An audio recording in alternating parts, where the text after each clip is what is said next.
Buddy. Ah, what's good, everybody? Justin here, doing a video sporadically. But what's the reason? Well, I will tell you what the reason is.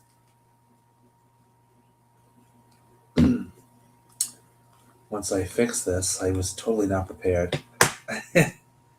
All right. The reason I'm on randomly on live is because this week is the first week in which I will try to be promoting all of my books. Starting with the first book that I ever wrote, The Macabre Masterpiece. That's why we're here tonight. Full disclosure, before I get into what I will be doing tonight, this is a very simple project, but it's a project that, on paper and in my mind, it sounds like it's a good idea, and I'm hoping that it won't be a failure. I'm trying to think positive, but so far the results aren't good. Then again, I haven't done really much of anything other than write a blog post, but we're only on day 2, so here's to knock on wood in hopes that I can generate some sales. That's what all this is going to be about. So for an entire week, I'll be promoting a book a week. Each week, it'll be a different book, starting with a Macabre Masterpiece, followed by A Bloody Bloody Mess, then Like a Box of Chocolates, and Opium Warfare, and so forth. Excuse me. I will not be promoting the sequels to the Macabre Masterpiece or the Wax Factory. It's literally just the other 9 books. So, why are we here tonight, Justin? Well, let me tell you why I'm here. Because I plan on reading some poems from this old book here. And then, we shall see. So, thought I'd do some poetry reading from the first book that started it all, right? The Macabre Masterpiece, Poems of Horror and Gore, by yours truly. Without further ado, let us get started. I will pick a poem at random. Let me see here. Let's go with They Without Morals. Okay. Good poem. Who dares disturb those who sleep in deep slumber, deriving us from our caskets and tombs? Whoever you are, it is but a wonder, and unto you I curse and cast doom. You have ruined our peace and tainted our dirt. Do you have not any shame? For this I summon unto you the deadliest hurt, and inflict blasphemy to scorn your name. Now let's see you get into heaven, knowing you've angered those already there. I plague you with the deadly sins of 7, until you're distraught and can no longer bear. A cemetery is a confined place for the dead. You did not come to pay your respects. For every step in which your feet have tread, you shall feel the mortifying effects. They Without Morals. I'm going to pick another one at random. I was thinking I was going to read 3. Now I'm thinking I'm probably going to read 5 because these are going to go by very quick. All right, here we go. Let's stop here. Hope that's not a poem. Boom. Declaration of Decadence. We hold no truths here, and nothing is evident. No soul is treated equal. This is no sacrament. Those that are here rot. They are not endowed by their Creator. They are alienable, have no rights, and the devil is their savior. There is no life without death, liberty without tyranny, and the pursuit of happiness here is just irony. You need no consent because here you're just a slave, your body on earth decaying in its grave. Let this stand as your only rights given. You don't deserve any since you're no longer living. This goes way beyond any sacred document. Consider it to be your final event. When you lived, you went by independence. Here you believe in the Declaration of Decadence. Let's go a little further up and Frankenstein. Okay. He is perhaps the most horrendous creation. made for whatever means, but certainly not salvation. On a night where a mighty storm turned into a great event, down in a creepy basement began this experiment. A doctor gone mad makes what ends up a disaster, assisted by a small ugly man who calls him master. He begins the procedure by making incisions, propping what's on the table in a rigorous position. He, attaches, he, attaches con- yeah, he attaches conductors that will transmit the volts, so on both sides go the big wide bolts.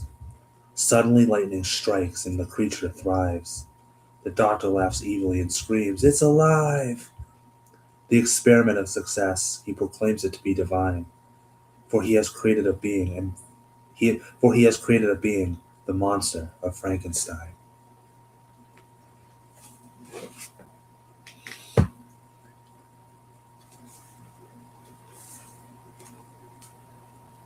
Fourth poem, The Legend of the Ship on Mystery Pier. Along the dock of a port town in the mist, where the population is few but the people do exist, where the fog clouds the skies and the seas can't be seen, not a trace of blue in the air, just a smoke like green. A ship makes its way as it embarks on a mission, makes a pit stop at the city, but it's probably not for fishing. They get off the ship and head towards town, not a trace of a crowd or a single person around. That's 'cause all are in their houses looking out their windows, checking out these grungy guys with weird scruffy clothes. They scounger up some rum. They scounger up some rum along the port and torch the rest. They head deeper into to the city, looking to cause some death. But when brave men come out their homes to try and banish, the other men are gone and seem to vanish. Left behind are burning barrels of rum with no trace of men anywhere. And so goes the legend of the ship on Mystery Pier. And last, but certainly not least, one of my favorites, Libanak Forest. Just off in the distance of a highway deep in the woods sits a quiet little town that's got the goods. A quick shortcut and you'll be right on track. Only problem is those who take it don't come back. See, the people here are what you would call unique. Keep to themselves, acting bizarre and bleak. However, when they see a stranger on their parts roam, they welcome them and make them feel right at home. Asking you the basics, where you're from, are you okay? Offering you food and shelter in a nice but eerie way. If you've seen the movies, then you would question this. But when in such a situation, think nothing is amiss. You're just tired and need to rest for a while, but truly don't know of these people's ways or style. They take you to the gathering, a place of venue, but when you notice their expression, you realize you're the menu. If only you read this sign, you'd know you were in for a treat. Welcome to Libanak Forest, and bon appetit.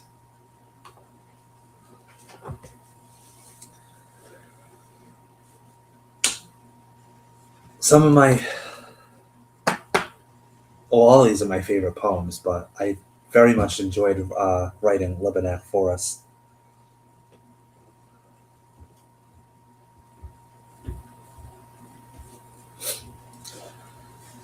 So, there you have it. Poetry readings from the Macabre Masterpiece. I might be doing this tomorrow as well, or the day after, to read from Repressed Carnage and Vile Humanity. Now, I could give you this long rundown story about how the Macabre Masterpiece failed when it was first published under a vanity press. I could tell you how it's found new success years later, but if you want to find all that out, read the blog post that I posted on Twitter, or go to my website, it's there. If you want to know the story of how I got started as a writer and how the Macabre Masterpiece failed to generate interest but found second life, again, go to Behind the Blood on my website, justinbienvenue.com.